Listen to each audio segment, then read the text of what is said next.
Hey everybody, Chuck Barone. It is Monday, January the 29th, 2024. Wrapping up the first month already, man. This time is just going by relentlessly fast. It's crazy time, man. I just can't believe January is over already. It seems like a blink of an eye ago we were just doing Christmas and New Year's. And now we're going to be rolling up a blink your eye again. It's going to be Valentine's Day. Crazy, crazy. Big week this week in the markets and on Wall Street. Lots of stuff to talk about today. Before I get rolling, though, let me take a half a second. Obviously, welcome everybody to the show. We appreciate you guys being here, watching these videos, being with us. Keeps the show going, guys. We appreciate you. All right, let's talk about markets today. Now, we know we got a huge week this week coming up. We've got the Federal Reserve going to have their meeting starting tomorrow. We're going to get tons and tons of data this week that will really help us. We kind of already know where this market's going. It looks like it's time to cut rates. It looks like this inflation fight is moving in the right direction, if not exactly where the Fed wants it to be. The economy seems to be going along okay. There's pockets that are really doing well. There's a few places, real estate, both residential and commercial, struggling with higher rates and other things. So anyway, markets in a crossroads right now. This is going to be a very telling week to get an idea of where we're going after these crossroads. All right, so let's talk about the markets today. So markets, feeling happy. Feels like that it's going to be, with election year, the powers that be typically are going to go out of their way to make not a lot of waves. With this inflation fight looking like it's nearing an end with rate cuts coming, corporate earnings still stellar, stock market rocking and rolling, everything coming up roses. So the market continues to roll on today. The Dow rallies 224 points. 224-point rally on the Dow, 38,333. The NASDAQ up 172 points, 15,628, a nice rally for the NASDAQ. The S&P up 36 points, another new record for the S&P 500, 4,927. So across the board, stocks just killing it, giving everybody a little bit of a jolt of happy when they're seeing their portfolios, their 401ks, retirement accounts, IRAs, whatevers, all going up pretty nicely. Even crappy-ass mutual funds are doing well right now. So it's good times. We're happy the stock market's going up. I don't want to be Charlie the Negative. A lot of shows out there. If you're looking for that, there's a million places to find it. The guys who are the doomsayers. Everything's coming to an end any second. All your money is going to be lost any second. The world's going to hell in a handbasket any second. The Democrats want to ruin the country. The Republicans want to ruin the country. The whoever the hells want to ruin the country. Bro, get rid of all that crap out of your life. Okay? Focus on what's important, man. Getting your money right. Getting your life right. Taking care of your family. Taking care of the things that are important to you. And, hopefully in your life, whoever wins the presidential election is not at top of your list, man, because it shouldn't be. Anyway, so the stock market's rocking and rolling. I'm sorry, I wandered off into the weeds there. Stock market doing great. Bond market rallying today, too. Yields falling. 10-year, 4.09%. Down 7 basis points today. Big move in the 10-year. The 2-year also falls. Prices up, yields falling, down 5 basis points, 4.32%. So the inversion widening a little bit, but still pretty narrow for all, for whatever it's worth there. I really believe that sooner or later that's going to get itself right. It's going to look kind of crazy. Flattening out still, but the bond market rallying. I guess they're really buying into these rate cuts, feeling like the Fed is just going to go off as fast as they raised them is going to be how fast they cut them. I don't see that. I don't really know. We'll find out more this week what the Fed's plan is for rates, but it's really hard for me to envision them coming back all the way down to where they were. especially when we know that's a big cause of inflation, and the economy is going great. The Federal Reserve is typically not going to cut interest rates while the economy is doing well. They don't cut rates just because they raised them, right? Now, they raised rates for a reason. Inflation was ugly. They're going to need a reason to cut rates. And that reason typically is driven by the economy. And right now, there's really no signs, except in real estate, of the economy in much distress. Interesting. The dollar today, basically unchanged, up 2 basis points on the index, 103.49. Dollar still strong, not much different from where it finished last week or the week before, or the week before that. Kind of just sitting there around 103.5-ish. Still strong, not getting beat up like a lot of currencies. We'll take it. Metals, well, they rallied today in spite of the strong dollar, with gold up $12.50, $2,032.30 for an ounce of gold. Silver up 38 cents, $23.16 for an ounce of silver. So metals holding their own. Looking a good, strong number. I think gold has a good number. And I think it's going to go higher, but I think for right now, it's a good number. I think silver's a little undervalued. I think fair value for that's around $25. We're probably going to see that soon. Oil today falls, down $1, $77.01 for a barrel of West Texas Intermediate, moving back down like we expected it to toward our price range between 70 and 75. Let's see if we make it there. Bitcoin rallies up today. Bitcoin up $1,322, now selling $43,188 for Bitcoin. Good strong number, man. Bitcoin there. And guys, it's not going away. Now, this is not my cup of tea as far as investing goes.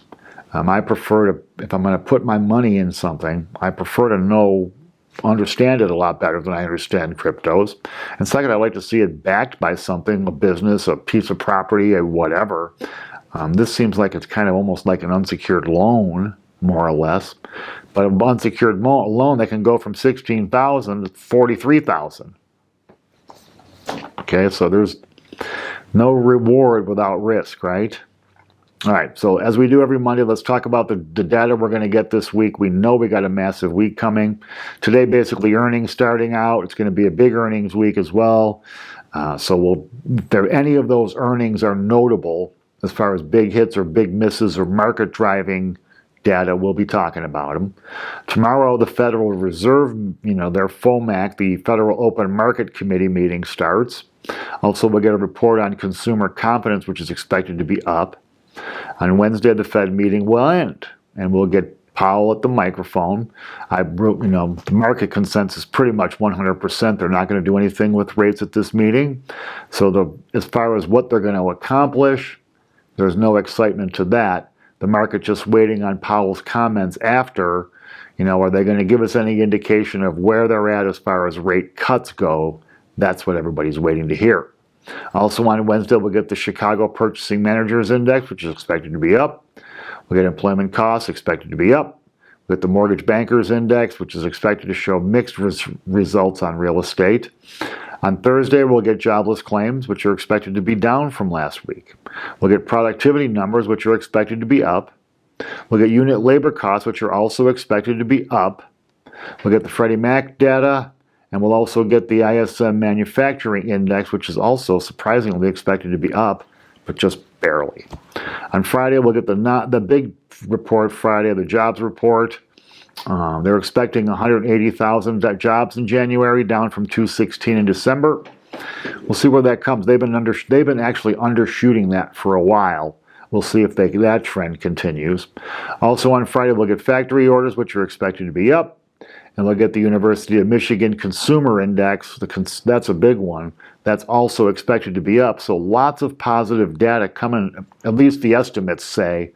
Lots of positive data coming for the markets this week and the Federal Reserve. It's going to be a fascinating week, guys. Because all of this beautiful, rosy scenario stuff, I'm waiting for the blip. The oops, we didn't count on this, or the oops, we didn't see this coming, or oops, we figured this wrong. Because none of this stuff just goes this perfectly. At least it's been my experience that it doesn't. Now, I guess it's a brave new world we're living in, and I'm an old fart, so maybe I'm wrong now, but this just seems like too good to be true. right? All right, so let's talk about a couple quick news items today. Evergrande, we talked about this before. They're the big developer, one of the largest in the world, the biggest in China. Well, they've been having lots of difficulty, as we've talked about numerous times on the show. Today or yesterday, over the weekend, ordered to liquidate by the Hong Kong courts. Now, Evergrande was once China's largest property developer, trillions of dollars. The company is falling on hard times, real hard times, brought on by excessive debt, the company owing $300 billion. And of course, you got China's collapsing real estate market there where they overbuilt like crazy to mask other economic stuff. All that stuff coming home to roost. Evergrande, at once the biggest, well, I shouldn't say the first gigantic domino to fall in China, defaulting on $300 billion in debt. They've already defaulted on all their dollar-denominated stuff a long time ago. It's going to be fascinating. They argued, Evergrande, that by forcing them to liquidate, it would be less money for their creditors. I don't know if the creditors were agreeing with that.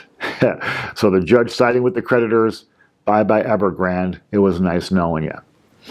This was an interesting article. Lobbyists last year, businesses, and spent $4.2 billion lobbying. Lobbyists, that's basically code for bribing government officials. $4.2 billion in the federal government. I'm not a mathematician or anything. That seems like a lot. We only have 538 critters in the whole freaking Congress.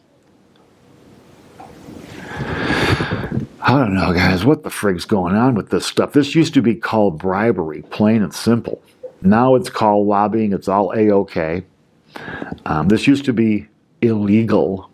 I mean, who are they bullshitting, guys? $4.2 billion. The U.S. Chamber of Commerce. The U.S. Chamber of Commerce. $69 million lobbying. Really? The U.S. Chamber of Commerce spent $69 million lobbying? This explains why everything in this country is all jacked up, man. Money buying its way, okay, to get whatever they want. Laws are written according to lobbyists and donors. They spent another $1.4 billion bribing state government officials. $5.6 billion last year spent bribing government officials, both federally and at the state and local level. That's friggin' crazy. Crazy. You think that's ever going to end? No.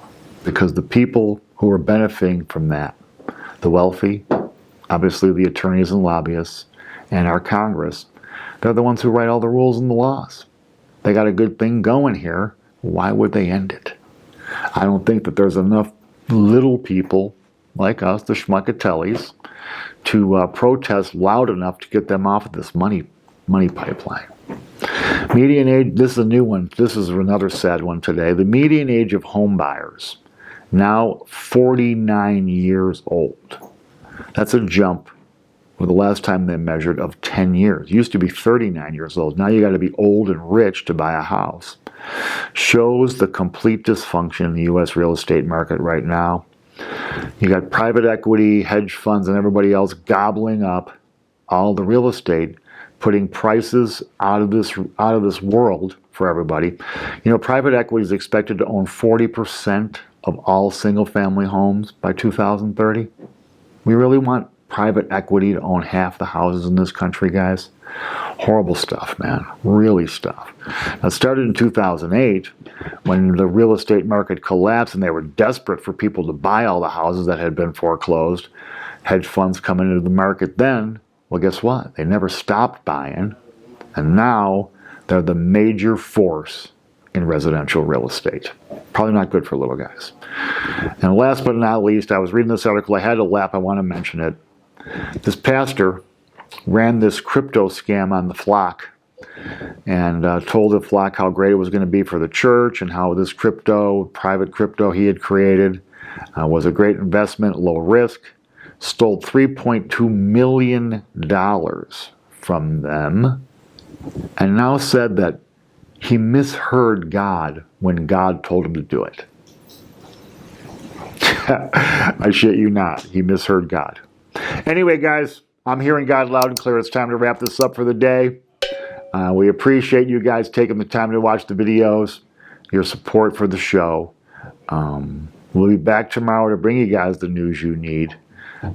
If you could, please hit the like button. It helps us, gets our video out in front of a few extra people. I will be on in the comments today. Hit me up, comments, questions. In the meantime, guys, big week coming. We'll be here tomorrow. See you then.